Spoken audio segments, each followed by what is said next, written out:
राष्ट्र से बढ़कर के कुछ नहीं हो सकता, कुछ नहीं हो सकता। और राष्ट्र तब सशक्त होगा जब हम एक रहेंगे, नेक रहेंगे, तभी नेक रहेंगे। बटेंगे तो कटेंगे। आप देख रहे हैं ना, बांग्लादेश में देख रहे हो ना, तो वो गलतियां यहां नहीं होनी चाहिए।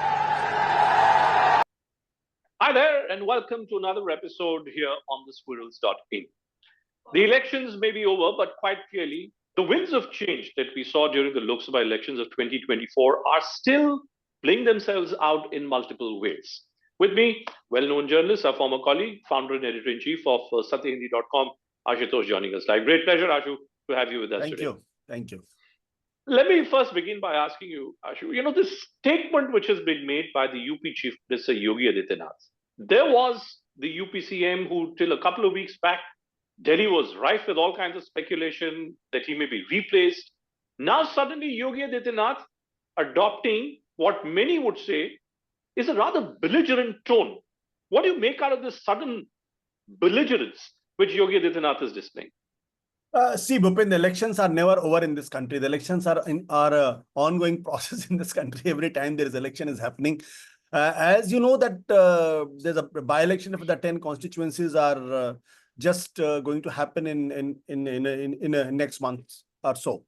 The two things. First of all, I think Yogi Adityanath is feeling the heat.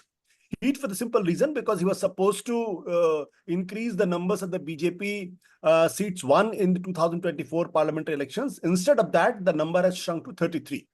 So obviously, he being the chief minister, he can't avoid the responsibility. Whatever he say that he was not involved into the candidate selections and ticket distribution and all that. But finally, the buck should stop at his table. Obviously, with also with Narendra Modi and Amit Shah. The point number two.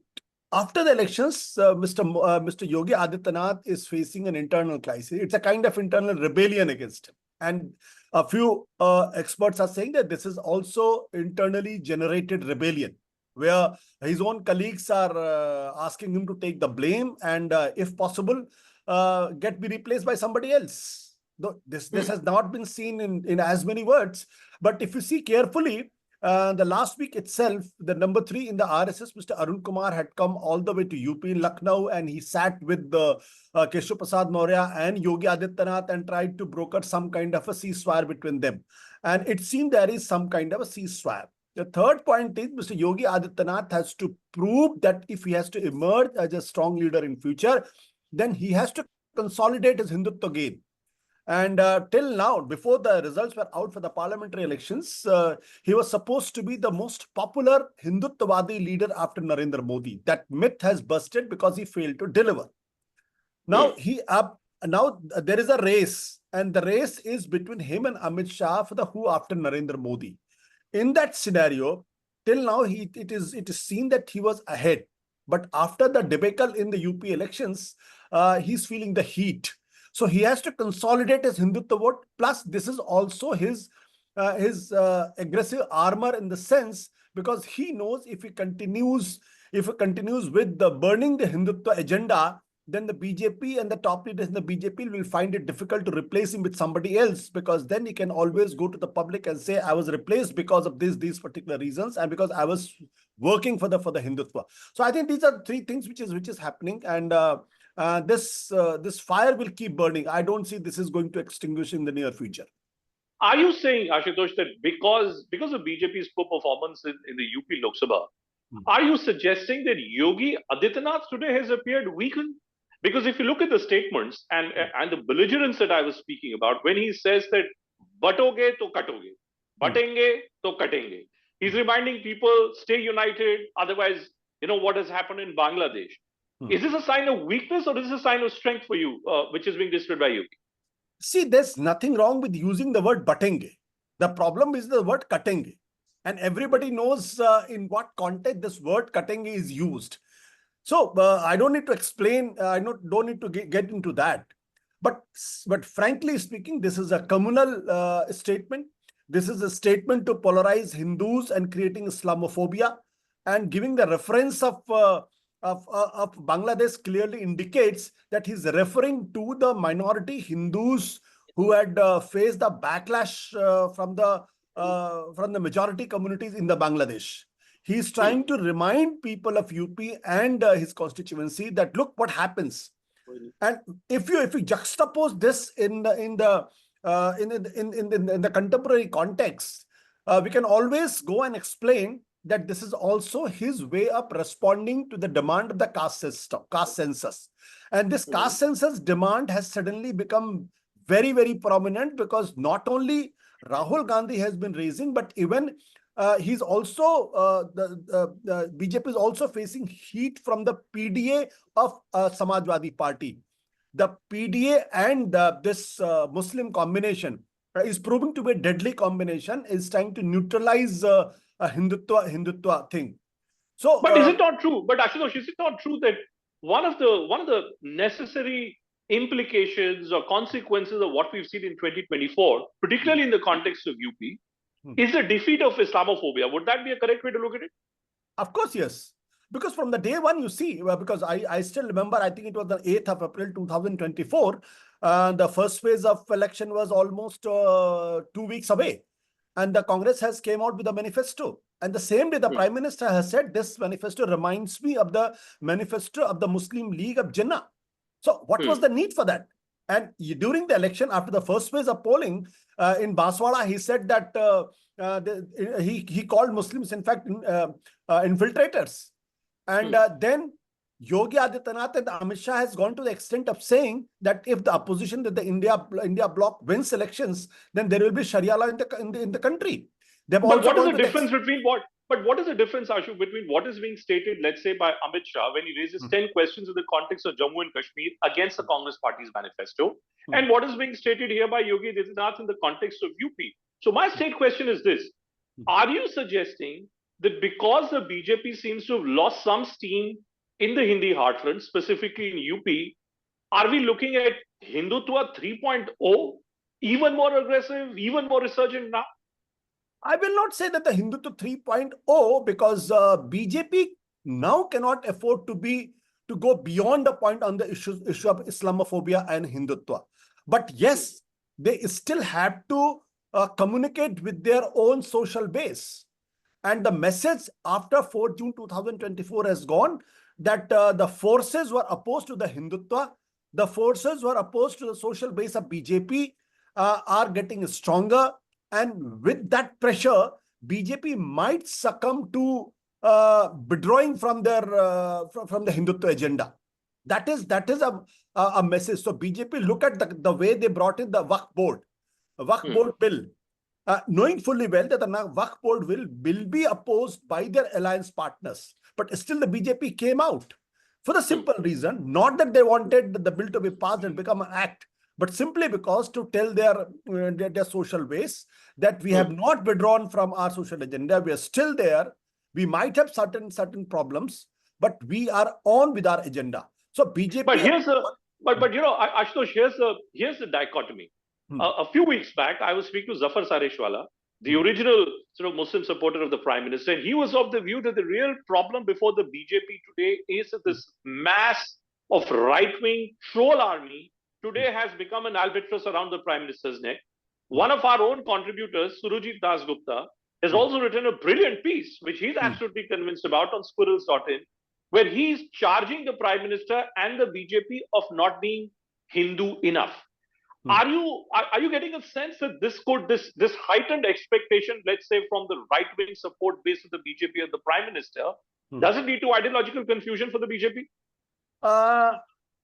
Ideological confusion is a strong word, but I do not agree neither with the Sareshwala nor with the Surjit for the simple reason because BJP had crossed all boundaries, including the Prime Minister Amit Shah and Yogi Adityanath, of being more than Hindu.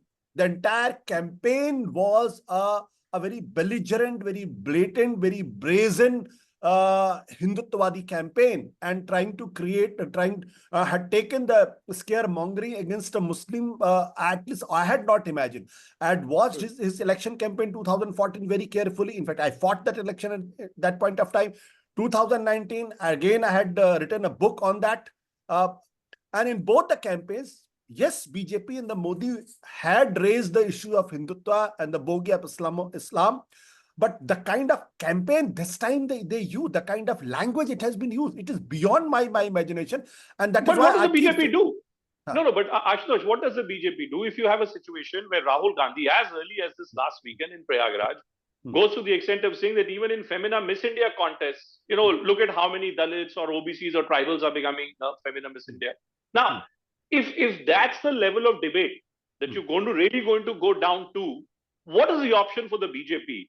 Get into more polarization, stronger Hindutva to counter the caste narrative which is being put forward by the Congress? See, BJP is getting the same kind of reaction which the BJP deserves. I will not blame Rahul Gandhi, or I will not blame Narendra Modi. Because if that has been the language of this country, unfortunately, and the Rahul Gandhi has basically put Narendra Modi and the BJP and the RSS on the back foot. He knows fully well that the caste census is the weakest armor with the BJP. You can use it, the strongest armor the opposition has got, because the BJP. Let's not get confused about the BJP and the RSS. RSS agenda is to unite Hindus. BJP's agenda is to win elections and provide fire cover to the RSS. So BJP will never compromise, and the RSS will never compromise by any issue which divides Hindus. And this caste census has the seats which will divide Hindus, because India is a hierarchical society where the upper caste, lower caste, and the Shudras and the OBCs are there, and the OBCs and the Dalits, they have a feeling that they haven't got the due which they deserve in the history and the civilization. This is the time when they can get it. So they will harp on this. This Mandal politics is basically countering. I call it Mandal politics 3.0. 3.0, because first was 1991, when the 1990, when the VP Singh implemented Mandal Commission report. Then the BJP appropriated in 2014 by having a deep inroads into Dalits and the OBCs, and a large section of Dalits and the OBCs, they started voting for the BJP. Now in this election, this is very, very clear that the OBC and the Dalits, they are withdrawing themselves from the BJP, realizing that they have been used and appropriated, but the leadership had never tried to give the kind of due which they deserve. So Rahul Gandhi has seized the moment. Rahul Gandhi is also looking for that how the Congress can grow up. Congress cannot become a national force, cannot form the government at the center unless they grow in UP and Bihar. And so you think this caste narrative, this constant reference to caste, this constant reference to caste census, specifically in the context of the Hindi heartland, finally, you believe that this is the Brahmastra which the Congress has now got for itself to potentially see chances of a revival? Of course.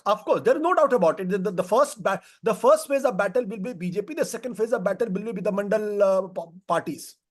Now they got into the strategic alliance with the Samajwadi Party and RJD in UP and Bihar. But unless the Congress revives in UP and Bihar, the Congress can never be in a position to get majority on its own. So they have to win back 120 seats, which is UP and Bihar. In UP